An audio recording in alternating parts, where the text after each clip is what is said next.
All right. Regardless of how you may feel right now, it is still a great day to be alive in Pittsburgh, PA, even though the Steelers just lost in Chicago to the Bears 31-28, despite having the lead at halftime, despite looking okay at times on offense, and then the defense disappeared in the second half. A million things we could talk about. Should they have kicked what would it have been, a 65-yard field goal at the end of the game? So many things to break down. We appreciate each and every one of you being with us to do so. Feel free to give your feedback in the comments on YouTube, on X, Facebook, wherever you're watching the show. Make sure you're following on all of those social media because the 412 days of Christmas will start on Friday. We'll be giving great stuff away to you guys from Shop 412 throughout the holiday season between Thanksgiving and Christmas. If you're following on all the social media and, of course, subscribed on YouTube, where we are very, very close to giving away either the autographed Will Howard Steelers helmet or the Stone Cold Steve Austin autographed vest as well. As you can see, the wonderful Mark Kaboly is in the press box in Chicago. Got back upstairs from the locker room pretty quickly because I don't think anybody down there was very talkative, eh, Kaboom? No, I think the Mike Tomlin, any more questions was, I think I counted them at 3 or 4. So Brett was getting out of there quite quickly. There's some people talk. I mean, it was nothing more than 2 minutes or so. 2 minutes. Jalen Ramsey spoke for about 45 seconds. I might have missed it. At all with the stretch. For those that may have missed it, because it's a really quick clip, I'll give it to you again. I feel like the season was getting away from you guys at all with the stretch. Jalen Ramsey not happy with the final question from Brian Batko of the Post-Gazette, asking if it feels like the season is getting away. Come on, man. He didn't even want to talk. The Steelers PR guys made him talk or suggested he talk. At that point, you might as well just forget it. I mean, yeah, there's not much point to it. His answers all were of the one and two word variety. He looked at Joe Rutter and said, "So you're asking me if I felt good about winning at halftime?" Or something like that. Yeah, Joe was trying to get him to maybe give a little bit more of an elaborate response on what happened in the second half, and it did not go well. Anybody trying to talk to Jalen Ramsey today? Real quick, I want to thank our friends at Impact HVAC for supporting the show. They are great to us. They will be great to you as well. If you need work done, especially with it getting cold out there, you need the furnace tuned up, they'll do that furnace tune-up for you for just $39.99 if you donate a new toy or new article of kids' clothing to the Foster Love Project. When they come to do the furnace tune-up, instead of $79.99, $39.99. Get a hold of them today by messaging them on Facebook at Impact HVAC PGH, or give them a call at 412-297-1852. Let's start with the obvious storyline here, Kaboom, which was Mason Rudolph getting the start instead of Aaron Rodgers. Yes. You were surprised by it. I was fairly surprised by it. I think most of the football world was surprised that after Rodgers got a couple of limited practices in on Thursday and Friday, Mike Tomlin made the decision, I guess yesterday, he said, to go with Mason instead of Aaron Rodgers. Yeah, I don't know about that. If it was yesterday, he said it was yesterday, but you think about it. If they're worried about the displacement of the arm bone, the broken bone being, one little hit, and then he's out for the rest of the season. His career is possibly over. Wouldn't they have known that by Monday? I mean, he didn't take any reps, obviously, on Wednesday. You saw everybody posted what he did on Thursday, and it ended there. Friday, he was pretty much, darn close to a full participant. So they just didn't want to clear him, I guess, and that was absolutely stunning to me that he wasn't out here. But then I look back at this game, Mac, and I don't think I say first thing comes to my head, Steelers lost this game because Aaron Rodgers played and Chris Mack and Mason Rudolph didn't play. They would have lost a lot worse if I was out there. Honestly, there's about 15 other things ahead of that. Yeah, no, I don't think Mason played poorly. His deep ball was off today. They tried a couple go balls down the sideline. None of them were really close. They did draw a DPI on one of them to Calvin Austin. It was interesting to me that when we talk about trying to stretch the field a little bit and push the ball downfield, we didn't see one ball maybe more than 10 to 12 yards downfield between the hashes. That's reasonable. You know why that. because their only good players were safeties who were actually healthy. Right, but the Bears were without their entire starting linebacking core. And so, especially when you were able to run the ball a good bit in the first half, and again, the Steelers had no problem running the ball whatsoever, yet I think 3 times on 3rd and short elected to throw the ball. Now, twice they converted. One was to DK, one was to Kenny Gainwell, I think. But still, not leaning into the run game on 3rd and short when they finished the day averaging 5 yards a carry is interesting. But also, you would think those linebackers, inexperienced as some of them may be, would be sucking up to the line and you'd have a chance to hit those tight ends in the middle of the field. But we didn't see much of it at all. A couple completions to Pat Freiermuth, including the touchdown late. Man, they averaged 5.2 yards a carry. They run the ball 36 times, 186 yards. Mm-hmm. I think they did pretty well in that point where they were attacking the defense. Is some of those younger inside linebackers were, then you maybe have protected Mason a little bit, and because he hasn't played a ton, and you were able to run the ball to their weakness there. So I mean, you had a couple plays underneath. I mean, the problems were some obviously defense, third downs, the change of possession, and the Steelers not getting able to get off the field there. Some significant penalties at terrible times. The punting game was awful. Well, you could argue that despite how poorly the defense played in the second half, that Austin illegal formation, and they call it on Troy Fautanu technically because he's the last guy on the line of scrimmage. Yeah, but Calvin Austin clearly didn't know where to be lined up on that play where Mason scrambled for about 25, 30 yards. Yeah, it's terrible. I mean, honestly, that play there cost him the game. At least cost him overtime, right? Yeah, I mean, Mason ran them into field goal range on that play, but simply because Calvin Austin didn't know where to be lined up. It's inexcusable. I mean, Calvin Austin's not a rookie. Calvin Austin's been around 3 years. I don't know. They just got confused. I don't know what happened, but those things tend to happen. I mean, honestly, let's think about this for a second. Him being 2 yards off the line of scrimmage had absolutely zero to do with the result of the play, but it is a penalty.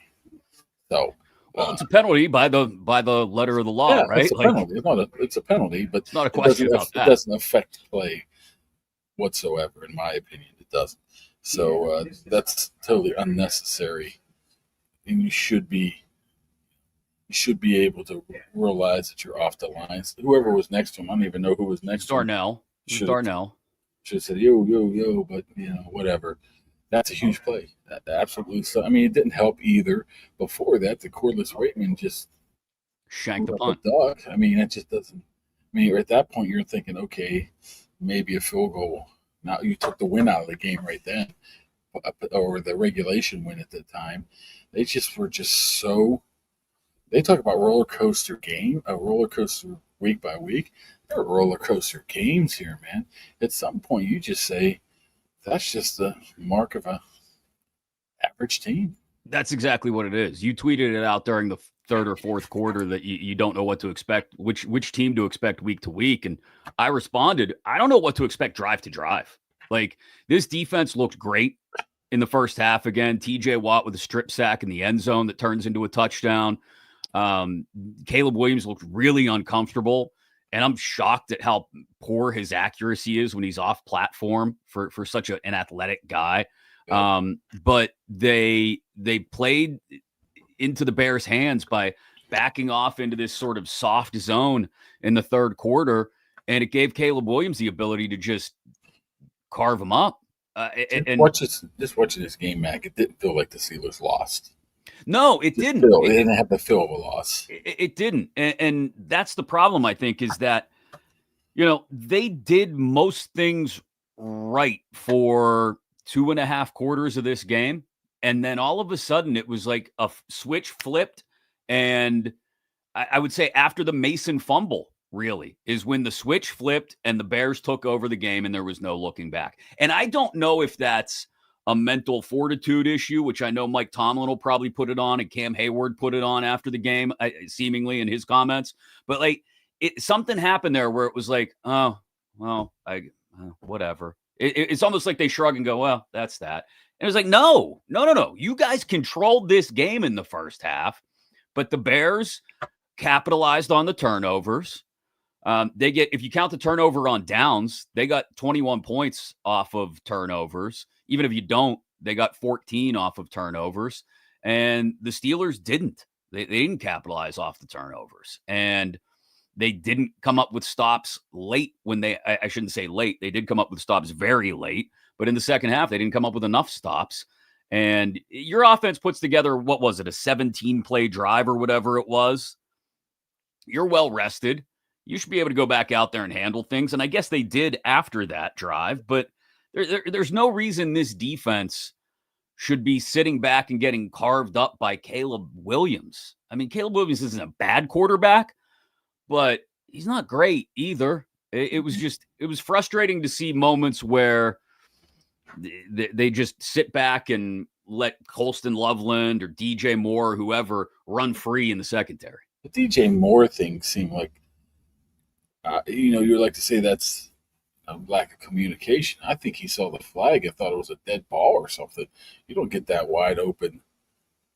I mean, that's just uncalled for at that point right there. That's a huge play right there in the game as well. There's a bunch of huge plays. I mean, the third downs were bad. You being able to convert goal situations into 7 points too. It's just everything that they preach about they can't do, they did. You're not going to win games. And honestly, I'm at the point now where they can beat any team, they can lose to any team. But that's not telling me much about this team that they're a shoe for the playoffs. Well, they're tied with the Ravens now in the division, and they still haven't played. Honestly, they could win their next 6 games, or they could get blown out for their next 6 games. But more than likely, they're going to go 3-3 in their next 3 games. And they'll alternate wins and losses. That's exactly what they'll do. I mean, how great their defense looked last week. Oh, my Lord. I mean, this Bears team is not great offensively. It's just not. Their offensive line was banged up like crazy. They're playing rookies on tackles and stuff. It's just, I just don't know how it continues to get this way. Every single week you're thinking, okay, this turned the corner. No, it didn't. They held the Bears as a team under 100 yards rushing. Swift only had 15 on 8 carries. Monangai only had 48 on 12 carries. Caleb Williams didn't really break loose and have a lot of big runs. His longest run of the day was 9 yards. So they handled that just fine. And it's for some reason, they decide to go into this soft shell in the third quarter, and it only takes a couple throws because every pickup against that soft zone, they were playing 3 deep at times, picks up 15, 20 yards. And I don't understand why that was being utilized at that point in the game. It's just when you've been able to keep the Bears offense on their heels for most of the first half, it doesn't add up. It doesn't make sense. So you're right. There's a lot of blame to go around, but this feels like one that you walk away, and I'm not going to do the hashtag fire Mike Tomlin. I'm sure plenty of people have done that already in the past 45 minutes since the game was over. Is it Tomlin now? Are we back to Austin? Are we back to Dunbar? Where are we at? Or is it just on the Rooney? Or I don't know. This is one that's on everybody, man. But it feels like there was a lack of – the Bears made adjustments at halftime. Ben Johnson and his staff made adjustments at halftime, and there was very little response from the Steelers to those adjustments. Hold on, this is a really good comment. I just want to pop it up here for a second. It's like expecting stale bread to become fresh again. Rob's Meister. I don't know if that's a funny analogy. You put it in the microwave and it does, doesn't it? But only for a brief apartment. Wrap it in a wet paper towel. Microwave it. You get to eat it real quickly. It's going to be stale again. Yeah. I don't know. I've never tried to freshen stale bread, but in the microwave, you've never done that? No. Once the bread goes stale, it's stale, man. All you can use it for in the microwave, and it softens it up. Well, thank you. Now I know better. Thanks again as well to our friends at Higgins Professional Painting for supporting the show. You need to get any kind of painting done at your home or your business. They will take care of you because they've been doing it right for 4 decades now.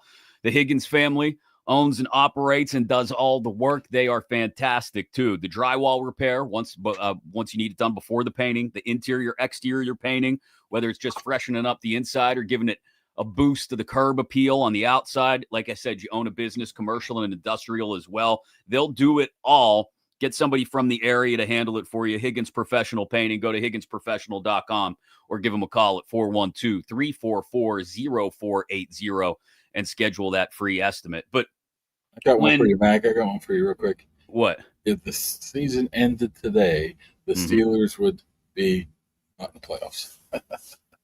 They ended Really? right now. Right now. If it ended right this minute, yes, is what you're they saying. would not be in the playoffs. That tells you all you need to know about the up and down nature of this thing this year, right? They would be, they are currently at the minute the 8th seed in the AFC playoffs, depending on what happens with the Jacksonville Jaguars out in Arizona. What is in that game? That game, Arizona's up 14-10, believe it or not.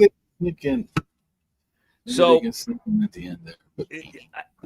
There's a lot of things that frustrate you coming out of this one, but it all seems to roll back up on not making the adjustments that needed to be made in the second half. The Bears, I think, made adjustments. The Steelers, whatever adjustments they made, did not work, if they made any at all. I think there's some mistakes there that you have to take into account. Sure. Or not, you can't blame on the coaching staff. I mean, I guess you could blame the legal formation or whatever it was on the coaching staff. They should know better, but the bottom line is I'm sure they've done it a million times before. So why all of a sudden? Well, Calvin Austin should know that if he looks to his right and doesn't see anybody on the line of scrimmage and looks to his left and the next guy he sees on the line of scrimmage is the tackle, that he should take a step forward and get on the line of scrimmage. Like that's basic football. Like, I just don't see this defense turning into anything significant. You're too far past that right now. I really, truly believe that right now. It's like, okay, I was talking to Peyton Wilson because I look around, we got such stars on this defense. I'm thinking to myself, yeah, you're too. It's a great collection of names. It doesn't really mean anything right now because it's just not. It's just not working right now. Now, the thing that has to be as frustrating as hell is next week they can just shut down Josh Allen. You'd be like, yes. And I think this is the worst. I mean, out of all these years of the Steelers getting close and losing in the playoffs, for fans, this has to be one of the worst because you see glimpses of greatness and you see glimpses of shit. And it could be all in the same drive, let alone the same game, let alone in the same month. Well, it's frustrating. The frustrating part is not just that the defense has this collection of names, but they can't somehow put it together, right? Like, or they put it together for a quarter or two at a time. Like, again, I'll stand by the fact I think they played well in the first half. They go to the half with the lead. They've got a defensive score. They've forced multiple turnovers in this game again, but the offense now has fallen off to this point where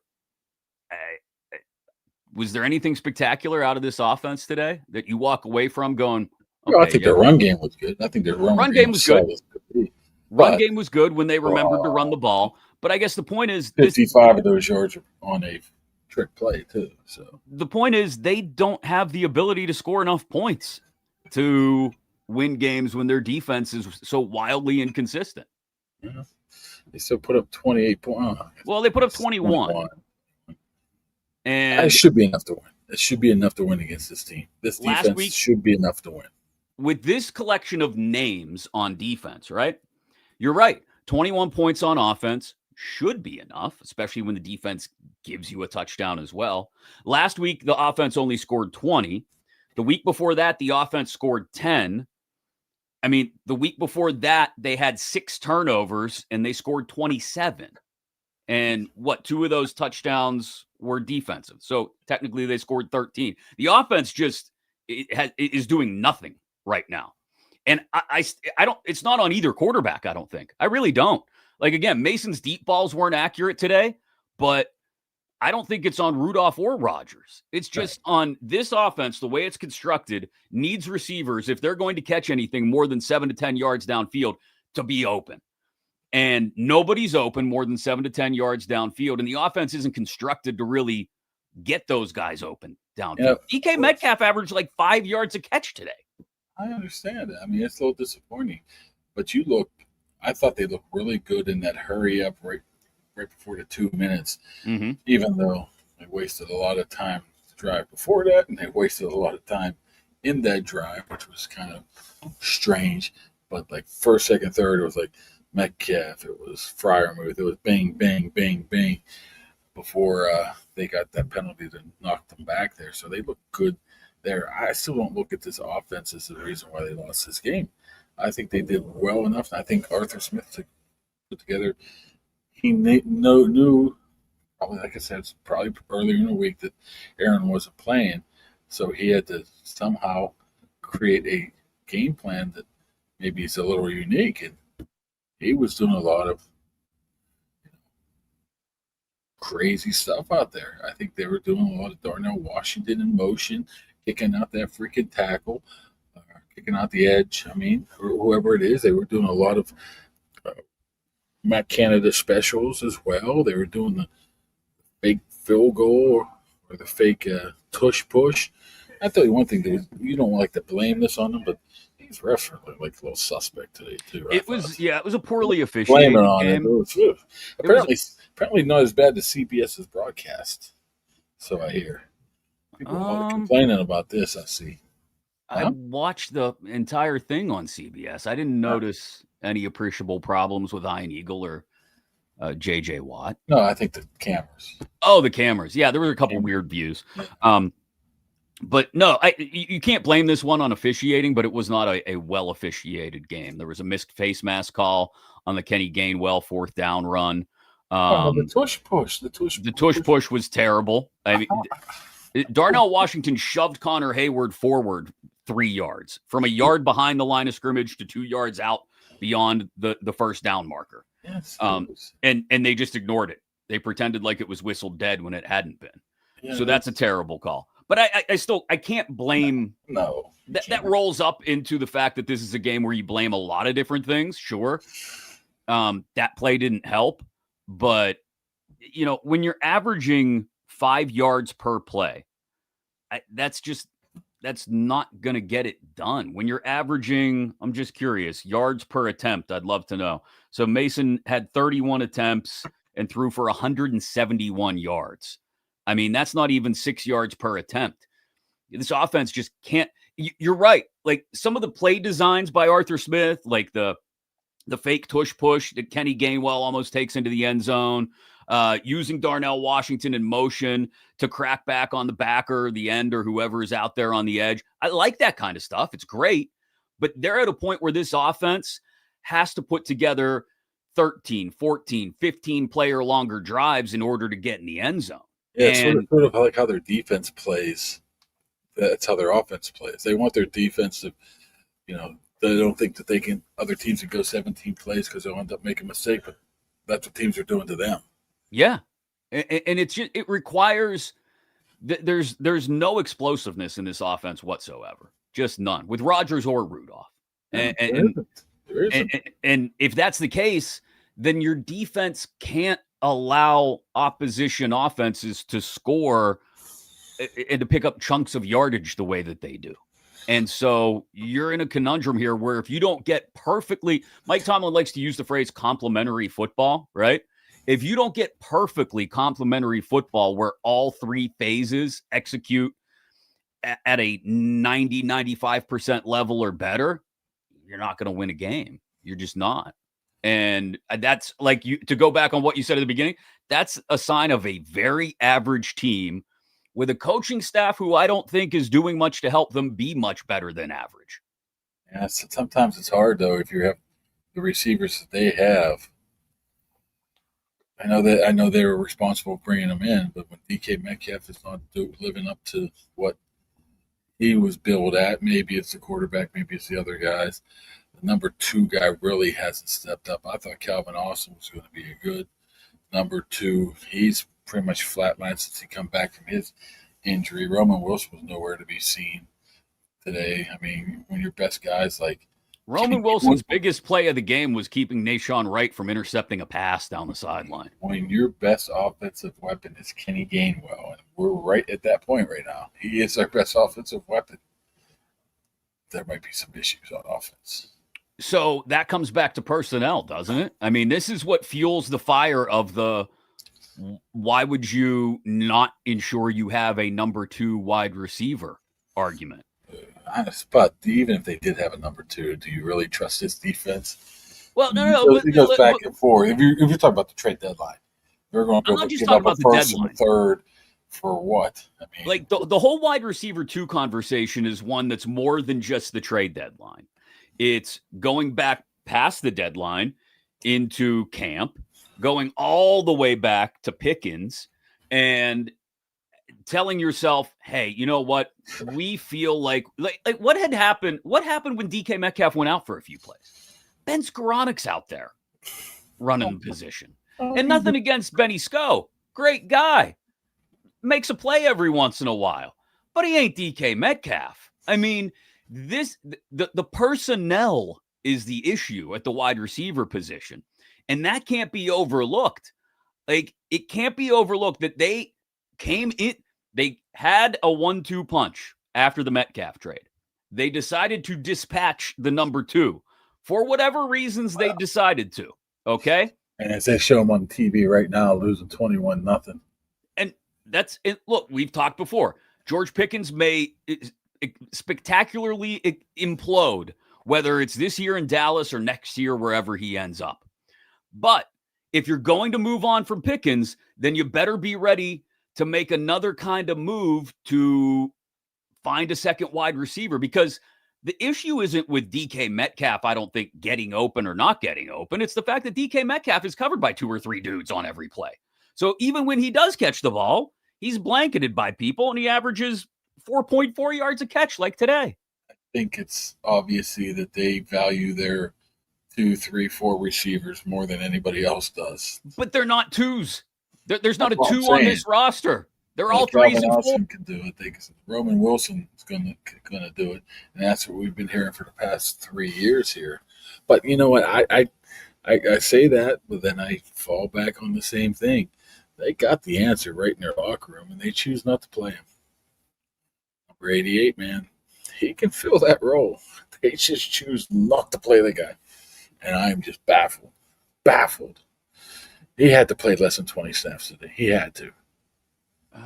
We don't have snap counts yet, so we'll have to wait. We'll have to wait. The touchdown, of course. He just doesn't play enough. And if I would say to you, Calvin Austin, Roman Wilson, Skoranek Miller, or Freiermuth could be that guy that's de facto 2, who would you take? Freiermuth. It's Freiermuth. Take him. You got to use the guy. I mean, Jonnu Smith's getting freaking end arounds and dump off passes. Get 88 involved more. That's your only hope right now. You've exhausted every other avenue. I mean, he caught both targets in his direction today, did he not? 88.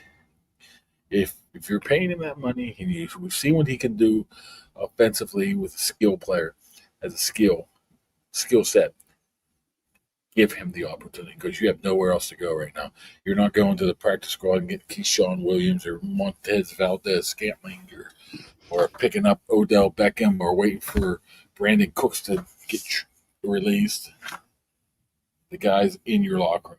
Find a way to use him as that guy that can take pressure off of 80. He doesn't have to be at the detached tight end. He doesn't have to play the slot. Line him up. So why aren't they doing it then? We come back to a coaching decision that doesn't make sense. I have no idea. I could not tell you this. I have no idea why he's their number 3 option as tight ends. Today, Darnell Washington wasn't even an option. He was a blocking option, which he did a hell of a job. But except when Montez Sweat ate him alive. That's he pancaked about 6 dudes too. Yeah, but you can't. I love Darnell Washington. I do. Oh, they're the same size. You can't leave Darnell Washington alone on an edge rusher as good as Montez Sweat. It's what led to the Mason fumble. And then a couple plays later, I think they tried to block him with Kenny Gainwell. Like the ignorance or the he's a good blocker. He's half the size of Montez Sweat. I mean, the just I don't know if it's ignorance or arrogance to believe that they can do certain things. Is just on both sides of the ball. This coaching staff, and I don't want to take anything away from the players that didn't make plays today. or ignore that fact. But like, what are we doing? There's so many things that you walk away from and scratch your head on. Like, was that really what they were thinking was going to work? And naturally, it doesn't. You got nothing for me. We sound like two old women. Well, there's a lot to complain about. And when there's this much to complain about, you're going to sound like a couple of old women. I'm sorry, you just are. But ladies, for those of you that are watching, get your nails done at Nail Studio 2. Ooh, look at that segue, Pompey Annie. Nailstudio2.com. It's a Roman numeral 2. So nailstudioi.com. You can get a gift certificate right now. Buy it in store at their location out there in the South Hills, right there on 19 in Lakeview Square next to Juniper Grill, the McMurray Peters Township area. And when you buy the $100 gift certificate in store, you'll get an added $20 gift certificate on top of it as well. You can always book online 24 hours a day, 7 days a week. They're open on Mondays now as well. So you can give them a call, 724-941-4595, or just check them out online. Nailstudio2.com. It's a Roman numeral, so nailstudioi.com, or get in store and get that gift certificate for the lady in your life, or maybe somebody just wants to get a pedicure, get the feet done. You know, it's Thanksgiving, man. Why not? Get on out there and get it done. Nail Studio 2. We appreciate their support of the show. Would you have kicked the 65-yard field goal? Would you have tried it? I don't live in hypotheticals, man. I know you don't. You asked the question, and that's exactly what Mike Tomlin told you. I'm just curious if he would have had that timeout, because at that time you're just racing to the line, trying to get a first down at that point. See, I don't understand two things about the previous thing. Did James Pierre just fall over and pretend he got hurt? He got kicked in the foot, it looked like. Like he and DJ Moore, I think, like, or Adunze, I'm not sure who it was. They were like feet clicked each other. Like it almost looked like Moore or Adunze, again, I can't remember who it was, like almost tried to like do that thing where you kick your foot out and trip somebody. And I don't know if he like kicked James Pierre in the foot or the shin or what happened, but he fell over like a European soccer player. Yeah. Yeah. Another thing is, why can't you choose to take the 10-second runoff there? I'm guessing it's in the rules. I don't know, but I don't know. The way Sterator explained it, and I always defer to Gene because he's the smartest official in the world and from Washington County, PA. He explained that under 2 minutes, it doesn't matter if the clock stopped. None of it matters. It's just if you've got a timeout, it gets taken away. That's huge. That was absolutely huge. You could have called the timeout. I mean, what would it have been, 65? 65. 64, 65. At that point, was there a minute left? You're facing a 4th and 6. Yeah, hold on. Let me find the exact numbers so we're not misquoting the situation or presenting it disingenuously. At that point, you're talking about on the final play of the game? Final play, the 4th and 6 where you got to knock down. Yeah, there's 21 seconds left on the clock there. Really? By the time they snap the ball. But the final play, I think, I want to say, or the previous play, I should say, I'm sorry, when he completed it to Metcalf for 2 yards, I got to think there's probably, I'm going to guess, like 33, 34 seconds left on the clock. And I know it's running, but that's more than enough time to get the field goal unit out there. Well, but the thing is, if you're going 60, what would it have 65. Been? It would have been 65. 65. You don't want a guy racing out there. You want a guy to go out there. You don't have another option. Oh, yeah, you do. You go for it on 4th down and not get it. Yeah, that's I think the point here is you have the best field goal kicker in the league. I understand it's not the best surface in the league, but it didn't look terrible. And there's no wind really to speak of. And Boz is always ready to go on anything inside of 70, basically. Yeah, I mean, I would like to see them have that time out. I mean, I don't know if he was, I would assume he was hurt, but, you know, Zach Frazier once off the field with a broken freaking leg. Yeah. But I don't think he probably didn't know the rule at that point. I mean, who did? I didn't know the rule. You didn't know that you could get charged a timeout in under 2 minutes? Not automatically a timeout. No. You think James Pierre knew that? I don't know. Absolutely not. I don't think James Pierre, I mean, just for my 2 cents worth, I don't think James Pierre was trying to, like, cook up a stoppage, or, I don't know, maybe he was trying to draw a flag.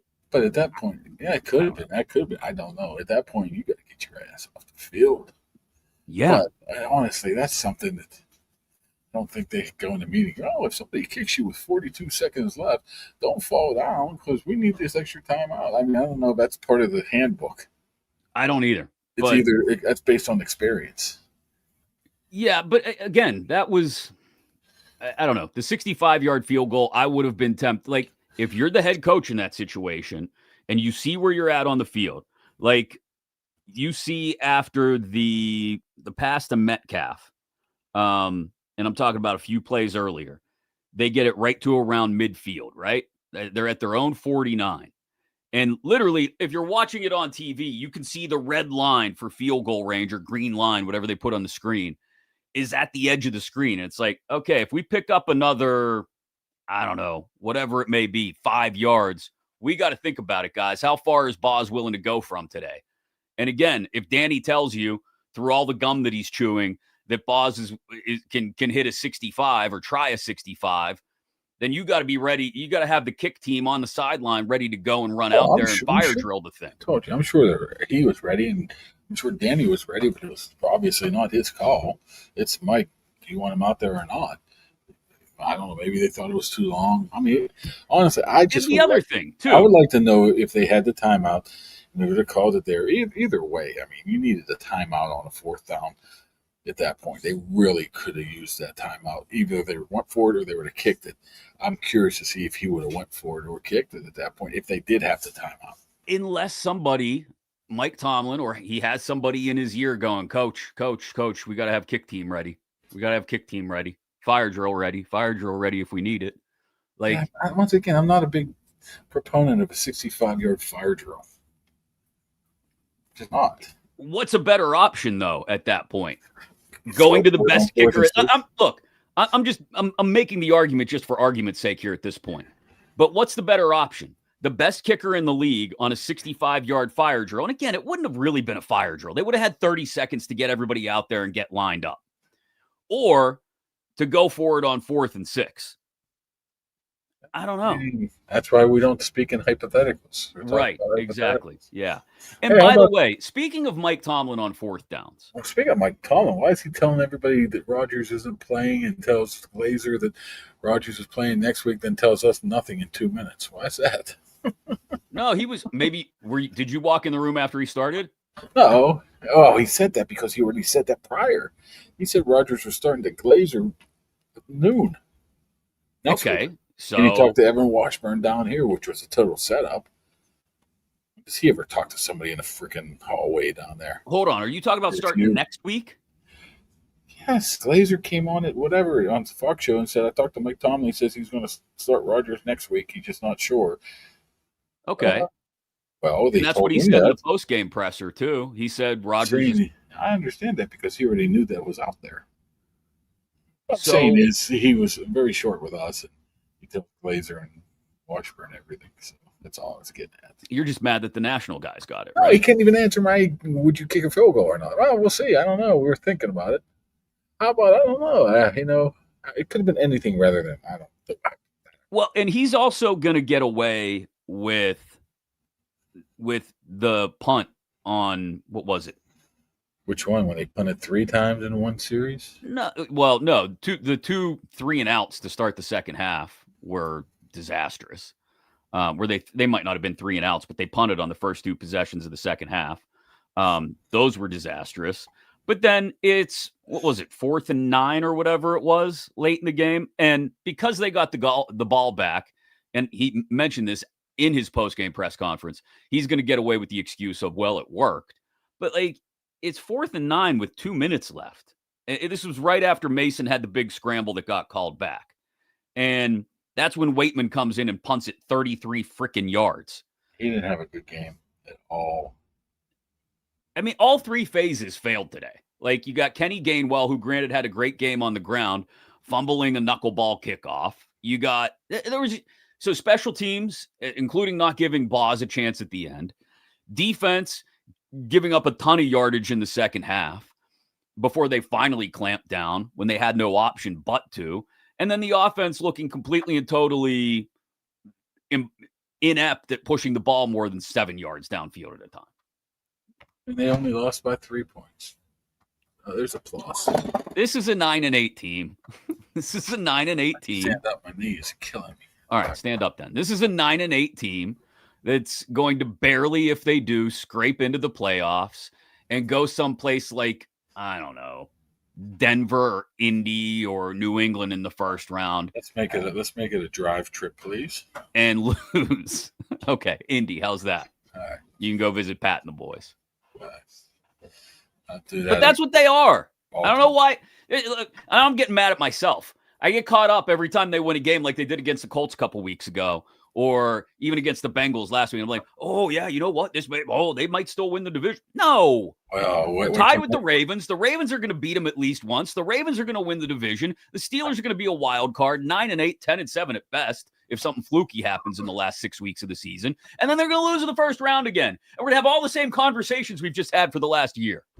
I'm telling you, man, I would not 8 years. Past them. I would not put it past them going out there and having their best performance against Buffalo next week. Then you'd be like, maybe. Yeah, and then they'll lose to Baltimore the week after that.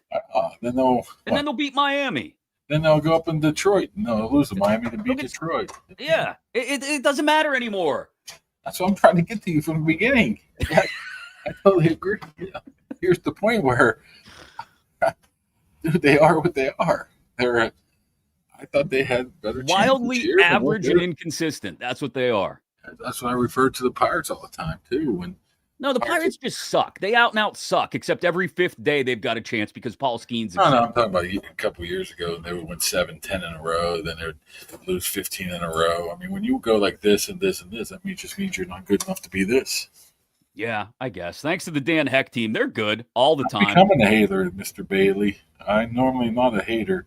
I usually have an open mind, but this just slapped me across the face saying, dude, they are what they are at this point. Well, to Mr. or Mrs. Bailey, I'm not sure who that is. I can't tell anything from the avatar. Are we saying anything wrong? Like, that would be my question. I mentioned the Dan Heck team. They get it done all the time. They are consistent. They'll help you buy or sell a home in the Pittsburgh area. A great job of taking all of the worry and the concern out of your hands. They take care of all the business for you. HeckTeamHomes.com, HAECK, HeckTeamHomes.com. Dan, Michelle, Jeremy, John, Keith, Heather, Mike, Tia, the whole team, ready to help yins find the perfect home and sell the old one as well. Go to HeckTeamHomes.com. And they'll help yins out. You know what? I'm like Kramer during the old contest. After finally comes in. I'm out. I'm out.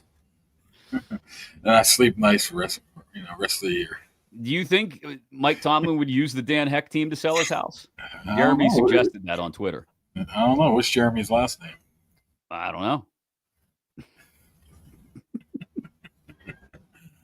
Just an idea. I don't know. It was a thought. I think it's a good one. No, but everything that went wrong today, you do have a point, and they still only lost by 3 points. Like that's the I think the super frustrating part of this is reeling you and Mac already. I'm already reeling myself back in. Is like they don't get. I mean, maybe the Chargers game felt like a blowout at certain points, but like they blowout. They don't get blown out. Like there's two ugly losses I would consider, right? Where it felt like they were never really totally in the game. Seattle and the Chargers. But the first Bengals game felt like they still could have won that somehow.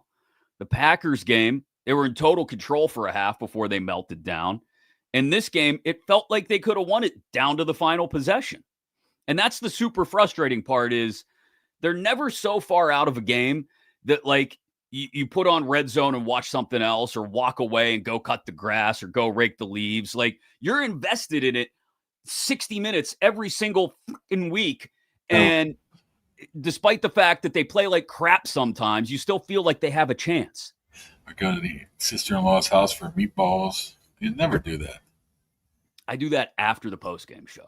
Okay. I mean, hey, let's look at it. Bears are what? 8-3? 8-3. Somehow the Bears are 8-3. And they've won games by 1 point, 1 point, 5 points, 4 points, 2 points, 3 points. That's the team that's doing it by smoke and mirrors, but Are they doing it by smoke and mirrors? They are doing it by smoke and mirrors, but they're finding ways to get it done. they're finding ways to get it done, and they're making the right plays at the right time. Like this, I hate to do this because like it just feeds into the whole thing. But like this is where a coaching staff has their team prepared for those moments. I'm sorry. This is an experienced veteran coaching staff led by a guy who's been in his job for 18 years. Okay, an experienced offensive coordinator who was a head coach a couple of points in his career. An experienced defensive coordinator who's been around forever. I mean, why are they not equipped to make the right plays at the right time? I could put this in, Steve. The coaching staff that's like me. It's like you telling your kid he needs to do this, this, this, this, and this. Then he goes out there and does the total opposite or something. And now is that your fault? No, but what happens is... Does that make you a bad dad? No, it doesn't make me a bad dad. But what it means is I got to pull the kid aside and be like, listen, this is why we don't do what you just did. And there's going to be lessons to be learned. And I'm going to make sure you're more prepared to do the right thing next time. Okay, Dad. Then he does the same thing again. Well, then the kid gets locked in the closet like Harry friggin' Potter or something. So you're locking the I'm thinking up here. Keanu Benton in the closet or something. What you're doing. I'm not. Here's what I'm not doing. Calvin Austin. Next time we're in a game saving drive situation, maybe I shouldn't have to remind you to line up properly. Yeah, I agree. I mean, there's both of them are responsible, but I do. Sometimes you have to let the kids grow up and do their own thinking. And I think to me, I would lay more onto the players not getting it done. Maybe that's the coaching staff and the front office's fault of thinking they can. Maybe that's where the entry thing comes from. So in a situation like Calvin Austin lining up improperly, and it costs you field position. I'm sure, honestly, he has an explanation for it. I'll probably ask him on Wednesday or something. He was looking back at Mason like he didn't know what to do. I'm just saying there's probably a reason why. So it's hard to say right now. We all thought the first push was supposed to be the fake, and it wasn't. They ran the first push like it was because the ref was sticking with the ball too much, so they just ran it that way. So the sleuths on the internet were wrong. So what I'm saying is we could be very wrong until I hear what is the reason for that. But my point is this. It might not be his fault. You said the kids need to grow up, right? If we're going to further this analogy about kids and parenting and crap. I can take responsibility. But sometimes you understand as a parent, if we're going to keep using this analogy, as a parent, you understand your kids' limitations, right? And what they're good at and not good at. These parents don't seem to understand their kids' limitations and what they're good and not good at. Wow. Kid plays fall ball and travel ball baseball, but he can't even hit the ball 3 feet. You still think, hey, let's go play travel ball. Sometimes you think your kids are better than they are. Man. Don't you? No, I'm realistic about the thing. You're never going to say, oh, kid, you're not smart enough to take AP classes. No, if I had a kid who was not smart enough to take AP classes, I would sit them down and say, hey, you think this is a good idea? Do you really think this is up your alley? Or do you think something else might be a better use of your time and energy? And it's the same thing with coaching a football team. You understand your team's limitations. You don't have a decent second wide receiver on the team. You got a bunch of 3s and 4s. So if the GM doesn't go out and get you a second wide receiver, you adjust the offense like you suggested. Maybe let Freiermuth run as a wide receiver too, like you suggested. Same thing on defense. Like you understand that your team is better in man coverage with some help over the top than they are everybody falling out into this soft zone. So that's what you do. And you don't go in the middle of the third quarter, start dropping 2 and 3 guys into high zones with everybody running open in the middle of the field. Look who just scored for the Cowboys. Was it Pickens? He's dancing down 21-0.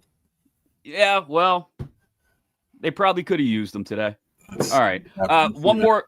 Hold on. Let's see. What? Are they calling it back for some reason? It was a goal line. And he did a quick out and just zinged it to him. Yeah, it's amazing what can happen when there's more than one wide receiver on the field at a time that you have to cover, huh? I don't know. It was the tight end. They threw a dude down to the one, then they did a quick out.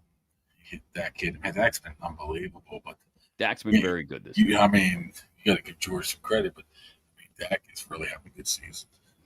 Thanks to Arch. We appreciate Archie for supporting the show. Best place to watch the game if you're not at the game itself. Archie's on Carson, Pittsburgh's best place for food, drinks, and sports. 80-cent wing nights, Monday through Thursday nights, too. Plus great sandwiches, great burgers, flatbread pizzas, all of it. Ice-cold irons and IC lights as well. You might notice I don't have my Victory IC light today. Maybe that's why I'm so easily agitated. I don't know. Maybe I'll go upstairs and have one anyway. Hey, here's something funny. Is Arch mentioned he was having on Twitter, and I retweeted his thing, and somebody said, "Oh, are these wings soggy or are they crispy?" First time I ever saw Art Dark back. They're crispy. Of course they are. Of course they are. I forget who asked that question. Or are they soggy? Do not question. Do not question Mike Manning's wings. Okay. Jeez, I love the dart by Arch. Back at him. So we'll do this again on Tuesday after the Tomlin press conference. A little bit of a different schedule this week because of a number of different things, including Thanksgiving holiday. But Tuesday, we will be back after the Mike Tomlin press conference, probably around 1 o'clock, 12:30, 1 o'clock or so.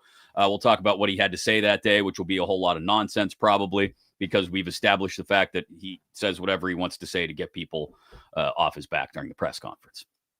Sound like a plan? I guess. We'll be driving back to the old bird tomorrow morning. Tomorrow morning? You're not going to make the drive in the middle of the night? Depends on Mr. Hathorn's. The great Jeff Hathorn did Pitt post-game last night. Wait, he did the show in the morning, too. He did like 10 to 2 or something. Yesterday morning. Yes, then did Pitt post-game. Slept for a couple hours, grabbed in the car at 3. He literally slept like 45 minutes on the couch in the back at Odyssey, and then got up, drove to Chicago. The man's a warrior. Got there for the game, and is now going to do post game, and then jump in the car with you and drive home in the morning. No, he's actually sleeping on my couch at my. See this? Sounds kind of creepy. He's sleeping in the couch in my room for a couple hours before we head back. I flew out, but I didn't really want him driving back by himself, so I just took you guys got one trip out and I would drive back. You guys double team that drive, so nobody falls asleep. My drive, I'll be sleeping instantly. I told him, he'll stay away from me snoring. That's true. That'll get it done, and you'll have to stop every 45 minutes to stretch out the old legs anyway. It's not a good. You'll be home sometime tomorrow night this time. I hope not. The kid got some kind of play tomorrow, so. A play? Ooh. Like 6 o'clock or something, so I don't know. Like a Christmas play or? Dancing, nutcracker. All right. You go write a story. We'll look for it on your tweeter. Yeah, it's not going to be pleasant, I don't think. I don't think so either. I try to keep things in perspective, but my perspective's going to be out the window today. Yeah, I think we've lost a lot of perspective given the way things went today. We appreciate each and every single one of you who are watching and commenting. We appreciate everybody, all of our sponsors, for supporting the show as well. We'll be back Tuesday after the Tomlin press conference. Yins, enjoy what's left of your weekend. We'll talk.